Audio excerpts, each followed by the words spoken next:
Oh man, right out of Idiocracy, Microsoft is now selling its own Red Ring of Death Xbox poster to commemorate the release of the Power On, the Story of Xbox docuseries. The 6-part documentary is a warts and all look at 20 years of Xbox highs and lows, including the infamous Red Ring of Death.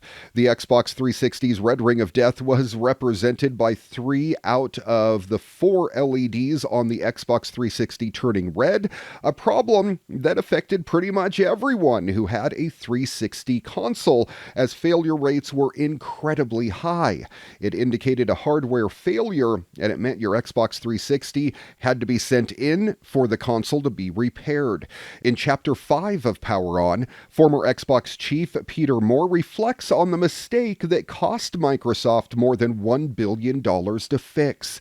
Even former Xbox chief Don Mattrick makes an appearance in the docuseries, discussing the Xbox One launch and the problematic focus on TV, Kinect, and always connected digital approach. If you're interested in the history of Xbox or video games in general, Power On is certainly a worthy watch. While it's created by Microsoft, the company doesn't shy away from acknowledging its failures, the strong Sony competition, and its impressive achievement of creating a new game console.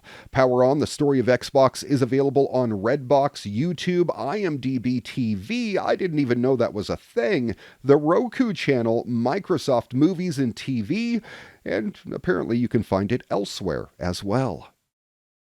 Happening in this week's What The, on the evening of Sunday, December 14th, a patron of the Sea Cave Arcade and Bar in the Bywater neighborhood of New Orleans allegedly began covering a vintage arcade cabinet with stickers from a supermarket price gun. When arcade owner Judah Leah asked him to leave, the customer responded by asking him if he was interested in dying. That was the beginning of a really messed up night at the Sea Cave.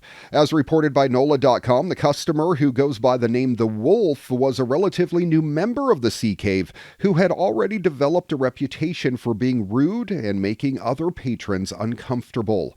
After the initial confrontation, Leah refunded the Wolf's membership fee and kicked him out. A half hour later, he returned and allegedly locked the arcade's front doors with a bicycle lock. Then he started smashing windows, sending glass flying everywhere. The employees and customers escaped through the back door. They called police, but by the time they arrived, the Wolf had already fled. Later that night, according to the owner Leah, the vandal came back. Leah says he watched on security cameras from his home as the Wolf vandalized the arcade with an axe inside and out. Again, Leah called the cops. Again, they arrived too late, between 1 a.m. and 2:30 a.m. The Wolf smashed every single monitor, arcade machine, television, and window in the Sea Cave. Leah estimates the total damage between $30,000 and $50,000. The photos, which you can see in full at the Sea Cave's Facebook page, are absolutely heartbreaking. But wait, there's more to this story. Monday evening at around 10 p.m., a group of employees and regular patrons were helping clean up the mess when the Wolf allegedly returned again, this time brandishing a handgun. According to arcade goer Matt Ray, the group were taping up busted windows when the Wolf ran up behind them, gun in hand, and shouted, "Tell them to shut it down, I'm cartel." The group fled and the Wolf ran off. New Orleans police arrested the Wolf at 11:45 p.m. on Monday night, but have yet to release further details.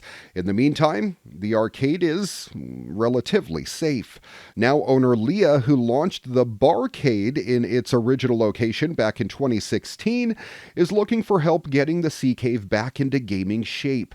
Not a single one of his hand-painted arcade machines escaped the incident without damage.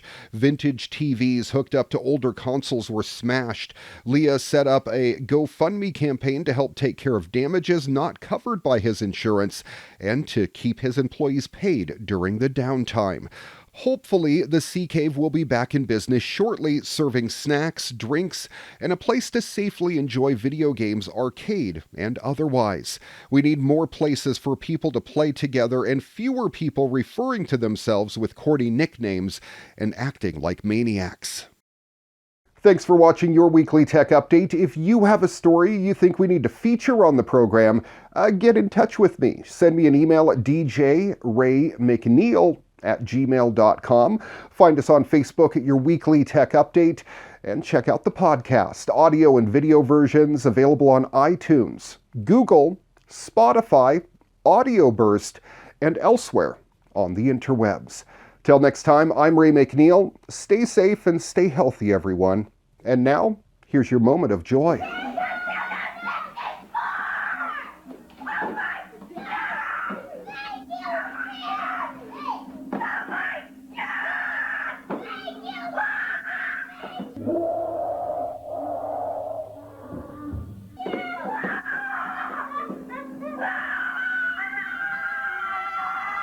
I think they're excited.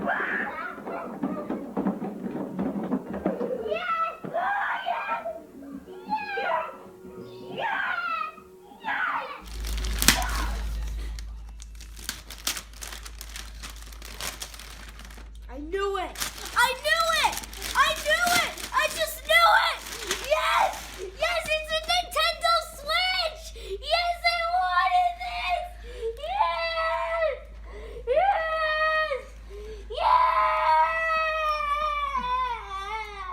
Yes! Yes! Calm down, boy. Calm down.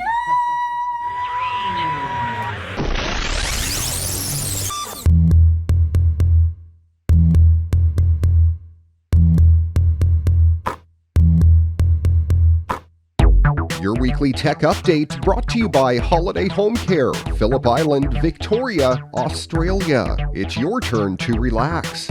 Before you get on holiday on the island, contact Holiday Home Care. We can set up your residence or holiday rental, do the shopping for you, provide linen and towels, and make sure it's all ready by the time you get here, giving you more time to enjoy what Phillip Island has to offer. For more information, visit holidayhomecarepi.com or email holidayhomecarepi@gmail.com.